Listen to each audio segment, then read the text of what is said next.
Salam dostlar, hər vaxtınız xeyir. Demək, laminat işinə start verdik. Mən laminatı palçıqla qoyuram. Bax, gördüyünüz kimi. Hər yerdə, yəni 20 ildə, 30 ildə garanti verirəm. Özün yaxşı aparan olsa 40 da verərəm, yəni 40 ildə verərəm. Yəni mən hər yerdə, bax, gördüyünüz kimi çöldür. Bax, balkona baxın, bax, çöldəyəm.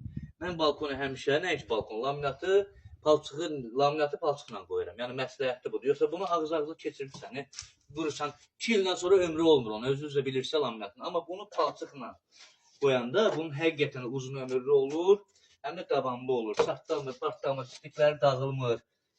Yəni baxın, öyrənin də, görmə aparmayacağam ki, mən nə qədər deyim sizə, nə qədər deyim, daha önce bezmişəm deməkdən. Yəni ürəyimizdən keçən olur yəni. Fikir verin gözəlliyinə baxın. Bunu elə ağız-ağıza keçirir, yalandan onu bunu ev yerlərini alırıq. Ağız-ağıza keçirir evlərdə, qoyuruq kvadratı 5 manatdan, 10 manatdan pulunu alıb yerik. Yox, düz eləmirik. Bax, ev yerlərinə, bax, buradan sözüm. Laminatı palçıqla qoysunlar. Bax, tapşırın, ustalarımız gəldi, girin mənim səhifimə, Ruslan altından xətt 43-44. Ya deyirəm ki, bax ona, bax, palçıqla qoyur. Allah bütün ustaların işini avan eləsin, bir də deyirəm, görmə aparmayacağım, baxın, öyrənin.